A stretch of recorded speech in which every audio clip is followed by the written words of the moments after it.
आप देख रहे हैं विनय कुमार पत्रकार की खास रिपोर्ट। आपके द्वारा एक प्रेस वार्ता बुलाई गई थी, क्या कारण रहा कि ये वार्ता बुलाई गई? देखिए, आज जो प्रेस वार्ता बुलाई गई है और इसमें जो हमारे सभी आप जैसे सम्मानित पत्रकार बंधु सभी का बहुत बहुत धन्यवाद, जो कि आप एक आह्वान पे हमारा इस जो है सहयोग करने के लिए, जो हमारे साथ घटना घटी हुई है उसका जो है आप आवाज़ मेरी बुलंद करने के लिए आप लोग आए, इसका बहुत बहुत धन्यवाद।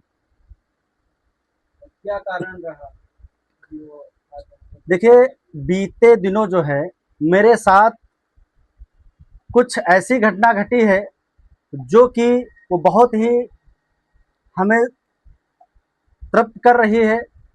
और जैसा कि मैं क्षेत्र का एक दबंग प्रवृत्ति का व्यक्ति, मेरे इस संस्थान के सामने से जाते हुए उसने गालियों से संवाद किया, अपशब्द बोले, जाति सूचक गालियां दिया और जान से मारने की धमकी दी। तो जब ये मुझे पता चला तो मैं तुरंत बाहर निकल करके गया और मैंने जानने का प्रयास किया। और जानने के बाद मुझे संतोषजनक का जानकारी मिली कि वही था जो कि हमारे पड़ोस रुदानखेड़ा का रहने वाला जो है मोहित सिंह सनाब श्री गुड्डा सिंह उर्फ कालिया, जो कि कई बार ऐसा कृत्य किया है, जो कि गालियों से जाति सूचक शब्द बोल करके जान से मारने की धमकी दी। और उसके बाद मैं तुरंत इस मामले को जो है एक प्रार्थना पत्र ले जा करके मैंने शासन प्रशासन पुलिस को दिया। और जा करके देने के बाद अभी तक कोई ऐसी संतोषजनक मेरे साथ कोई कार्रवाई नहीं हुई। अभी तक जो है पुलिस प्रशासन ने इसको क्या एक्शन में लिया है? देखिए, पुलिस प्रशासन ने एक्शन में नहीं लिया है, वो किसी के दबाव में है या कुछ करना नहीं चाहती है। और उन्होंने मुझसे जानकारी ली और एसआईजी आए, हल्के के दरोगा जी आए, मेरी वार्तालाप हुई। वार्तालाप होने के बाद मुझे ऐसा महसूस हुआ कि कहीं ना कहीं वो किसी के दबाव में आकर के वो कार्रवाई करना नहीं चाहते हैं। और जो कि आज भी तक आरोपी ना तो कोई मुकदमा पंजीकृत किया गया है, ना तो अभी उसको जो है गिरफ्तार किया गया है। आप एक संगठन के जो है राष्ट्रीय अध्यक्ष भी हैं, सामाजिक कार्यकर्ता भी हैं। यदि आपकी कार्रवाई नहीं हो रही है तो आम जनता का क्या हाल होगा, इस पे आपका क्या कहना है? जी बिल्कुल, आप महोदय जी सही कह रहे हैं कि मैं लगातार कई वर्षों से समाज में निस्वार्थ भाव सेवा कर रहा हूं। समाज के लोगों की समस्याओं को, मुद्दों को शासन प्रशासन तक पहुंचाने का काम कर रहा हूं। और मैं एक वीरांगना उदा देवी पासी बहुजन संगठन का राष्ट्रीय अध्यक्ष होने के नाते, राजनीतिक दल पब्लिक अधिकार सोशलिस्ट इंडियन पार्टी राष्ट्रीय प्रभारी उत्तर प्रदेश होने के नाते, और पूर्व विधायक प्रत्याशी और भावी भी पूर्व विधायक प्रत्याशी हूं।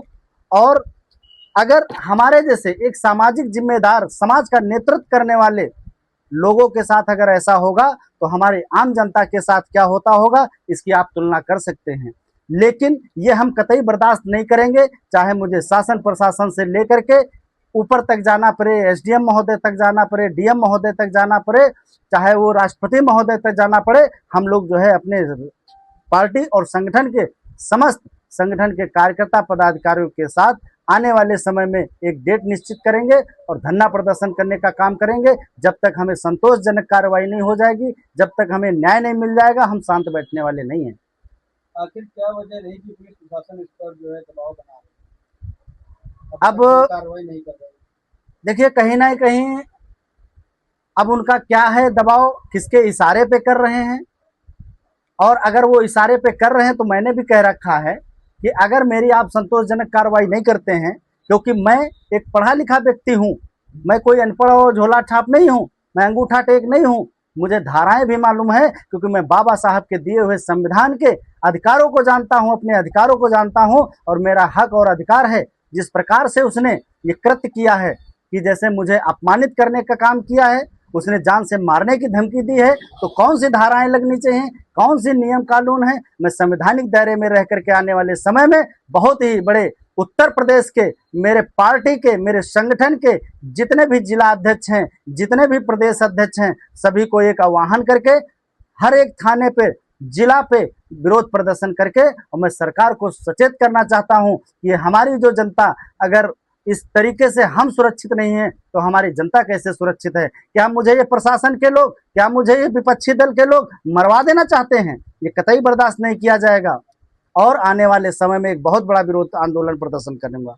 जैसा कि मुझे पता है कि आप एक सामाजिक कार्यकर्ता हैं और रात्रि में आपका आवागमन रहता है, यदि आपसे कोई हमला हुआ तो इसका जिम्मेदार कौन होगा? जी बिल्कुल, अभी तक आपने जो है पुलिस प्रशासन को अवगत करा दिया है, लेकिन अभी तक कोई कार्रवाई नहीं की गई। जी पत्रकार महोदय जी, सही सवाल किया आपने।